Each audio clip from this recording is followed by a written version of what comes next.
ఇవన్నీ కట్టినాయి. అరే గరీబ్ గా వదిలిపెట్టి వాడు గురిసెల్నే ఉన్నాడు, మీరు ఇవన్నీ ఎందుకురా భోగభాగ్యాలు అనుభవిస్తున్నారు అని ఒకటే లాతు కొడితే అడ్రస్ గల్లంత అయిందని చెప్పి ఈ సందర్భంగా మనవి చేస్తా ఉన్నా. మరొకటి నా విషయానికి వస్తే, ఇండియా క్రికెట్ మ్యాచ్ ఆడికి పోతుంది. ఎవ్రీడే నాట్ సండే కదా, ఒకసారి గెలుస్తారు ఒకసారి ఓడిపోతారు, ఓసారి గెలుస్తారు ఓసారి ఓడిపోతారు. మైనంపల్లి అట్నే ఉంటాడు రా భయ్, గెలిచినా ఓడినా మైనంపల్లి అనే ఉంటాడు. ఇది గమనించండి. అయితే ఓడిపోవని అయిపోయింది అనుకుంటున్నా, మా కార్యకర్తలు ఎంత హ్యాపీ అవుతారు అనుకుంటున్నావు? ప్రాణం ఇస్తారు, ప్రాణం జాన్ దేతే జాన్ గైతో ఫరక్ नहीं पड़ता, ఇది గమనించాలా. నేను ఒకటే కొండకాల దొరకు చెప్తా ఉన్నా, మొన్నొచ్చి మెదక్ వచ్చి చిట్కే కొడితే నీకేమన్నా ఎక్కువస్తాను. మీ అందరికి కూడా చెప్తున్నా, మీ మీద ఈ గాలిన రాత్రి 2 గంటలకు వచ్చి హరీష్ రావు గారి ఇంటి మీద దాడి నేనే చేస్తాను చెప్పేసి ఇది 100కి 100 పాళ్ళు. మా కార్యకర్తకు బీఆర్ఎస్ టిఆర్ఎస్ ఏ పార్టీ కార్యకర్త ఇబ్బంది పెట్టినా వాళ్ళని ఏమన్నా, ఎందుకంటే బ్యాక్ వీడు, వీళ్ళకంతా రాజకీయం తెలుసు, రాజకీయం వాడుకోవడం ఎట్లా తెలుసు. ఇప్పుడు మళ్ళా అందరిని వాడుకుందామని అందరి పేర్లు తీస్తున్నారు. అయినా కొడుకులు మన అసెంబ్లీ నీళ్ళే మాట్లాడుతున్నారు, బావగాడు బొమ్మరిది గాడు అది మొదలు లేరా, మాట్లాడటం లేరా? రేపు నువ్వు ఎవరితో మాట్లాడిచ్చినా బిడ్డ, నీకు నీ అయ్యకు నీ బావకే టార్గెట్ అని కేటీఆర్ గారిని తెలియజేస్తా ఉన్నా. ఒకటి గమనించాలి, నేను ఎప్పుడైనా దాడి చేసినప్పుడు నేనేం బాధపడా, లీగల్ యాక్షన్ తీసుకొని పోలీస్ డిపార్ట్మెంట్ వాళ్ళ పని వాళ్ళు చేసుకొని నేనేమో దాడి చేశాను. కానీ మీలాంటి వాళ్ళకి ఈ విధంగా వస్తేనే ఎంతమందిని కొట్టించిర్రా, ఎంతమందిని కేసులు పెట్టించిర్రా, అన్యాయం చేసింది. సిద్దిపేటలో ఒక్కొక్కరు వారం 10 రోజుల నుంచి హరికృష్ణ ఎంతో మందిని తెచ్చిండు, మా నాయకులు చంద్రమణ తెచ్చిండు, అన్న మా సీనన్న తెచ్చిండు.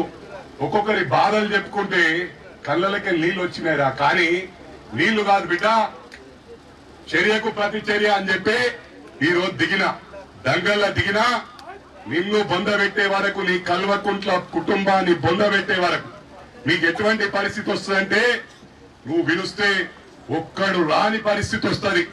ఇక్కడ అడుగుతుంటే చెప్తున్నారు, పాన్ షాప్ ఓపెన్ చేయనీయకున్న ఆయనతోని వాడు భస్వమేనంట. మహేందర్ మరి ఏమంటాడు, సీనియర్ నాయకుడు మా సేటు వైశాఖ కమ్యూనిటీకి సంబంధించినోడు. నేనన్నా ఏం మహేందర్ అన్న భయపడుతున్నావు అంటే, భయపడే సవాల్ లేదు, నువ్వు ఉన్నావు కదా, కింద పడ్డా మీద పడ్డా మహేందర్ అన్ననే చూసుకుంటాడు అన్నాడు. ఈ విధంగా ప్రతి కార్యకర్తను సిద్దిపేటలో తయారు చేస్తా బిడ్డ. నీకు నువ్వు ఎవ్వరు ఏ కార్యకర్త చేసినా వాళ్ళు కూడా నా సోదరులే. పాపం వాళ్ళకి పడగొట్టింది ఏం లేదు, మంచిగా వాడుకున్నారు కార్యకర్తలను. ఎవరికో పదవి ఇచ్చింది లేదు, బీఆర్ఎస్ లా ఒక ఎమ్మెల్యేకి ఇజ్జత్ లేదు, ఒక మంత్రికి ఇజ్జత్ లేదు. ఓన్లీ పైసలున్న నా కొడుకులు వస్తున్నారు, 200-300 పడేస్తున్నారు, టికెట్లు తెచ్చుకుంటున్నారు, దొంగోట్లు చేపిస్తున్నారు, పైసలు తలుతురు గెలుస్తున్నారు.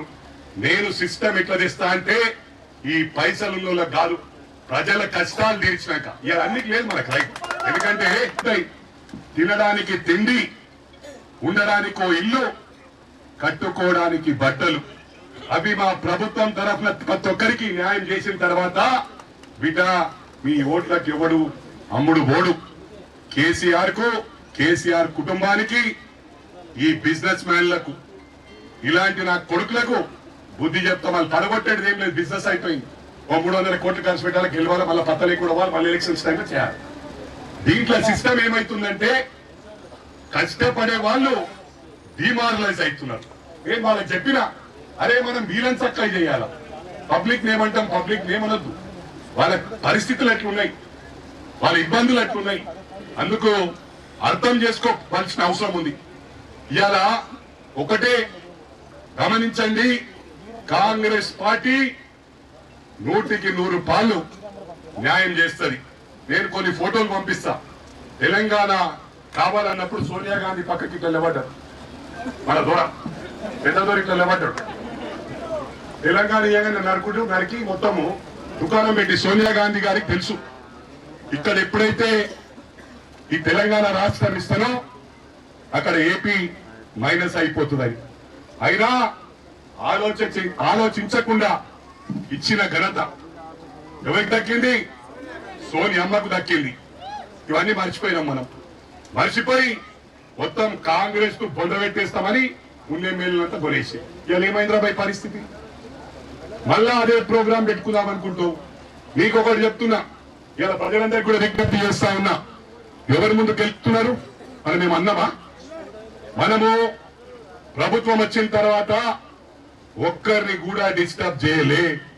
ఎవరైనా జాయిన్ అయితాను వస్తే వద్దు బ్రదర్, మీకేదైనా పని ఉంటే నేను చేసి పెడతా గానీ జాయినింగ్ వద్దని చెప్పి రేవంత్ రెడ్డి గారు చెప్పిండ్రు. ఆ ఘనత ఆయనకు దక్కుతుంది, మా గౌరవ ముఖ్యమంత్రి గారికి. కానీ ఈ కల్వకుంట్ల దొంగ నా కొడుకులు 6 నెలల ప్రభుత్వాన్ని పడేస్తామంటారు. ఈ అయ్యా జాగిరా అనేది, ఈ అయ్యా జాగిరా. నువ్వు కాంగ్రెస్ వాళ్ళని కొని కలర్లు పూసి అటు కూర్చుని పెట్టిన పూల తెలియదు ఎలా నువ్వు పిలుస్తూ వస్తారా? పవర్ ఉన్నప్పుడు వేరేరా బిడ్డ, మేం పవర్ లేకున్నా మేమే పవర్ మైనంపల్లి. మీరు పవర్ లేదు, ఇప్పుడు కోరలు వీకేశారు ప్రజలు, మీరు ఏం చేయరు. ఎక్కువ నకరాలు చేస్తే చెప్తున్నా, పార్లమెంట్ లోపట్లే మీ 26-27 మంది ఎమ్మెల్యేలు ఇళ్లకు రాకపోతే నా పేరు మైనంపల్లి హనుమంతరావు